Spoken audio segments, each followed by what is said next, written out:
just needed a stick and make it hard, that's all. I'm not pumping the agents all the time. Maybe the best invention in the history of mankind was gel. It's beautiful. And he's beautiful. Here's Pretty Ricky Dhaliwal from Donnie and Dolly. The Team, weekdays 10 to 12 on Czech television. Boy, Ricky, this franchise keeping you busy, huh? You're chasing all sorts of balls this week. I was on the phone last night for a good 4 hours, just call after call after call after the Quinn Hughes comment about Tanner Pearson. Yeah. And, it's just every day this week, it's been something. So we totally understand this is Quinn Hughes obviously stepping up for a friend and a teammate and showing a little bit of leadership here as we thought he might, as he's, asserts himself a little more in this franchise. He's under contract long term. But what the hell happened with Tanner Pearson, Rick, to the best of your knowledge? To the best of my knowledge, November 9th, he suffered that broken hand in Montreal. It was supposed to be 4 weeks. Now it's turned into 6 months. And that, by the way, the 6 months, capital letters if everything goes right. I did hear of a couple of setbacks along the way. I was told yesterday, some say Pearson has already had 3 to 4 surgeries done. He is not done with more work on the hand. Yes, possibly more surgeries. There seems to be an infection that is causing problems as well. Sorry, it could be career-threatening. We don't know that yet, but I am told there is no guarantee he'll be back next season. It's just a significant injury. Do you know how pissed off the agent and the player are with the Canucks? No, I'm not. I talked to the agent. I'm not going to. I can't He's divulge not pissed off? what. I'm not saying that, Matt. I'm not going down that road. Right, I'm asking. No, I know, but you want me to say the agent's pissed. I'm not going to say the agent's pissed. It sounds. It sounds like Quinn Hughes is a little upset. I mean, it's got to be coming from Tanner. No, but look, Quinn Hughes, Taylor's ripping into me in the background. Quinn Hughes was emotional after a loss.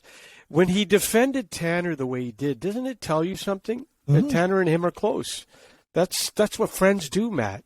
I stick up for you, Matt, all the time. No, I know. That's why I'm asking the question. That's why I'm asking the question. When I got 500 people tell me Price is an idiot, I stick up for Price. Anyways, that's what friends do. Oh. They care. I absolutely go to bat for you, Blake. And when people tell you Dhaliwal's an idiot, I hope you tell me. I hope you defend me, but you probably don't. Mm-hmm. Anyways, so Rick. Is this something larger? Because the Canucks turned over their medical and their training staff. Yeah. Well, we started hearing at the beginning of the year that there were some players a little bit grumpy about some of the changes that have taken place. Or what do you know about the larger situation? I'm not going to get into details on what I know, what I don't know. I'm just going to say this. When this was supposed to be a 4-week injury for Tanner Pearson and it turns into 6 months, obviously something went awry somewhere along the line.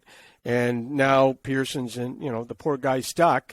And that was a guy, I mean, in hindsight, guys, this, the Canucks were trying to move. And now this is a guy, the thing about Pearson at the deadline is the money on his cap hit goes down and down and down. And all of a sudden there's only 1 year left. And, all of a sudden he's more attractive to teams who are looking for a veteran type guy who's been to the Stanley Cup Finals, a good pro on and off the ice, and teams still look for guys like that.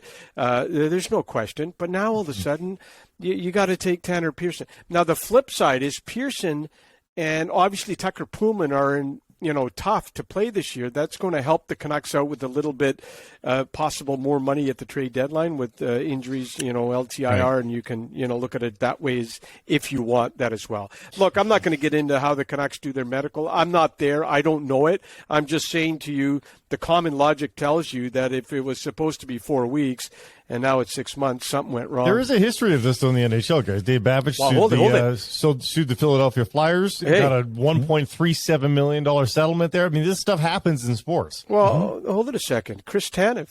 You want to write a book on the Chris Tanev injuries from Vancouver and stories about the Chris Tanev injuries? That poor guy went through a lot. But it's not about lawsuits. It's not about the team doesn't start out and saying we're going to screw the player. It's just it happens. No. It's a player. You try to treat him to the best. You try to get him back on the ice, but you always care about the player first. And that's why I'm really happy to report the Canucks are not going to bring Thatcher Demko back. They're not going to rush him. They don't care how many goals against Delia and also Spencer Martin. They're not going to rush. Thatcher Demko is not returning to the Vancouver Canucks until he is 100% ready, and I like that philosophy. But I just don't know too much about how they do their medical stuff, guys. But it's just this situation looks bad. This made us recall Jason Dickinson saying in the fall that he played with a broken hand for the entire year and nobody did anything about it. Yeah. Well, and so. It's every team, their medical staff tries their best, guys, and in this situation, all you hope for is that Tanner Pearson can get back at some point. I don't care what you think of him, the player, and the contract. You never wish any ill will about a player's health, and you wish Tanner gets back and gets to play in the game he loves. Rick, it'd be nice if management spoke on this. They didn't yet. No, but they did. Rutherford was speaking to the Pittsburgh paper at the very least. Yeah. What do you have on his decision on that? Do you think there's any regret there that's happening rather than the local media? No, I talked to Jim. When was it? Yesterday or the day before? He does not regret coming to Vancouver. He says the article in the Tribune had nothing to do with Vancouver and was taken out of context. His number one focus is turning the Canucks around. He knows this was never going to be turned around in 1 year, guys. He knew coming to Vancouver there was a ton of work. He will continue to work at it 24/7. He wants to turn it around. Look, the owner of this franchise went to his house in North Carolina or wherever it was, sat in his living room for 5 hours and made a pitch, and he, they looked. He looked at the roster, and what did he say coming in here? 2 to 3 years, we can turn it around, right? And so it's only been 1 year since he's been here. And the biggest thing that Rutherford and Alvin have not been able to do, and I think this is, they are finding it totally tougher than they thought they ever would have to, is moving the bad contracts. They've every team is capped out. It's been a flat cap, COVID, the whole 9 yards, and they are just finding it really tough to move bad contracts. And I wonder why, because everybody knew the cap was flat. Everybody knew half the league was up against it. Everybody knew why. The contracts were going to be tough to move. So I'm beginning to lose patience with that excuse, because it was infinitely foreseeable that it would be difficult to move this month. Matt, you can easily move a bad contract, Matt. You throw in a sweetener. That's can't throw in. Why not? So Matt, who a franchise that had just stop. A franchise that had did not have first-round picks in 2021 and then 21-22. So you will now want more first-round picks thrown away? No, I don't. To get rid of a bad deal, Matt? No. Well, it depends on how do you do what it? you collect, though, Rick, right? Like if you trade away a bunch of other assets and collect new draft picks, then you can trade one away. If you were to have moved Miller, you would have had young assets, and then maybe you have a chance to move other. But one. Look at Sean Monahan. Look at Monahan. Yep. What did Calgary have to do to get rid of Monahan? That's why it's tough. No, for sure. Their first round pick is not in play. They are not in a position to cough up first round picks anymore, Matt. No. Understandably so.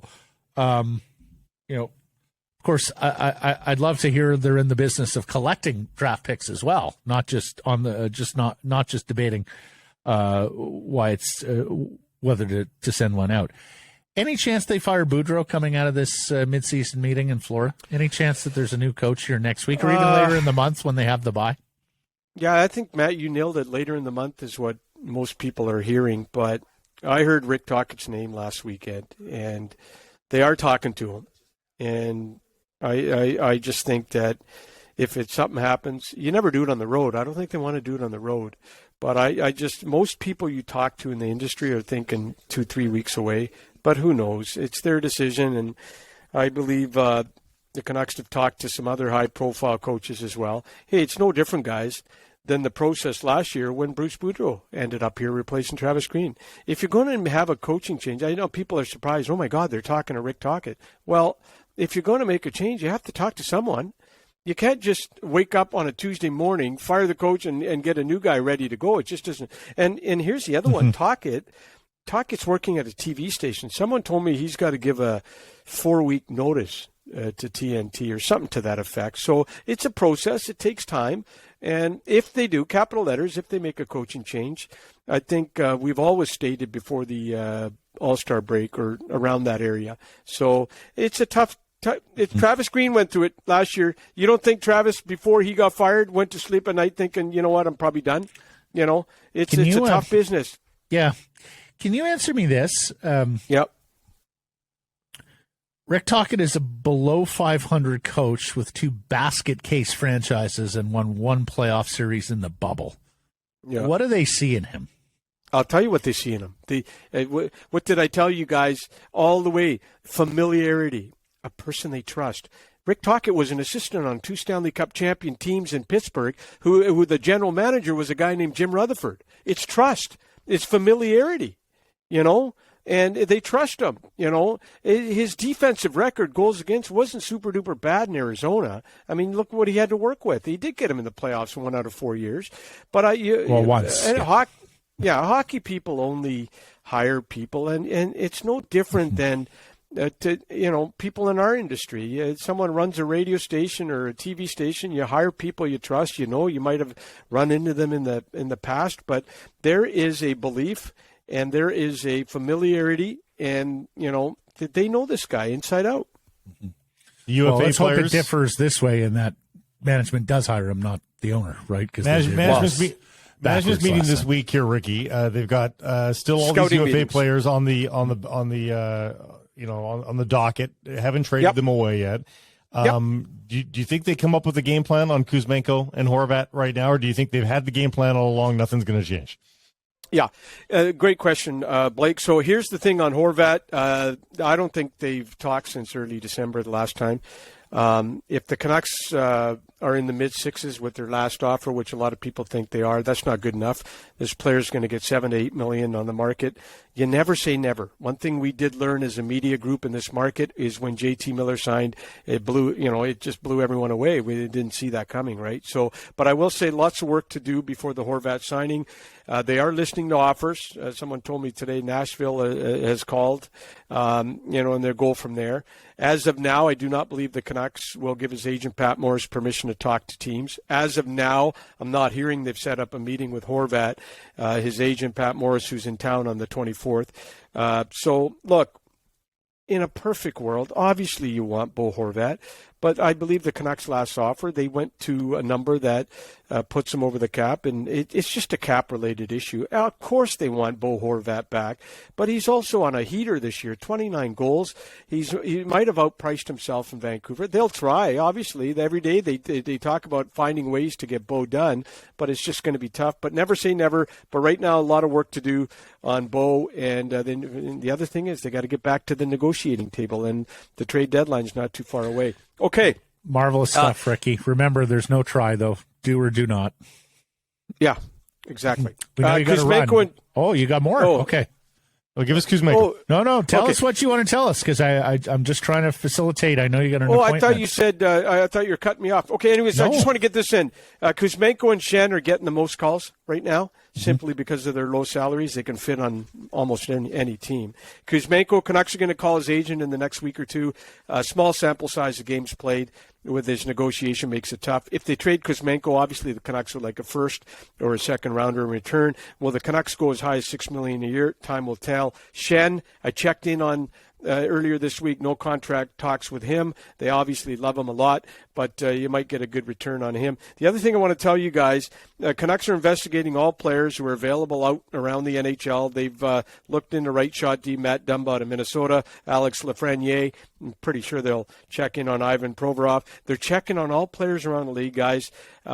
So if a player pops up, pretty good chance Canucks have looked into them. Yeah, if they haven't talked extension with Schenn, you wonder whether they're going to basically give him a take it or leave it by the deadline, or if they feel the interest is so good that it's just time to trade him. He's 30. He's 33, Matt. I think they love him. When when Kevin Bieksa does his culture speech, he's talking about guys like Luke Schenn. Well, I mean, I think Luke Schenn and Horvat might be the only guys, that he's talking about when you talk about leadership, because the Canucks. One last thing, if you don't mind. They just seem dysfunctional. Yeah, go ahead. Yesterday on the show, Donnie and Dolly, check TV 10 to 12 every day. I mentioned something about the sports media in Vancouver barely got past grade 12. And so we got a text, and the text reads like this: "Hey, Ricky, I hope that overeducated Matthew Sekeres and his bro partner, Blake Price, didn't hear you today." So, bro, whatever. Anyways, right. There's the shot at Sekeres and Price. Yeah. Yeah, no, I know. Cum laude. Yeah, magna. Cum laude. Yeah, the only guy in the Vancouver media that got an education was Price, Harvard or Princeton or whatever. He acts like he's a big shot. I was watching Donnie and Dolly this week, and I learned a thing or two about the flying Versuses. Yeah. Listen, how about those flying Versuses? Weren't they ugly sweaters? Okay, stop. Hey, when people write into text, and I got to read them live, I don't have time to, go through it. And I'm not a grammar teacher. The guy had VS. There should have been an apostrophe after the V, so I could have said V's. Do the Penticton V's spell V's like a VS? No, there's 2 E's there. Come on. Right. It's the best part of your show when you read the inbox cold. It is my absolute favorite part of Donnie. Today. Yeah. And Donnie, give our best to Ryan and Derek and Don, and we'll catch you next Friday. Thank you, Ricky. Adios, amigos.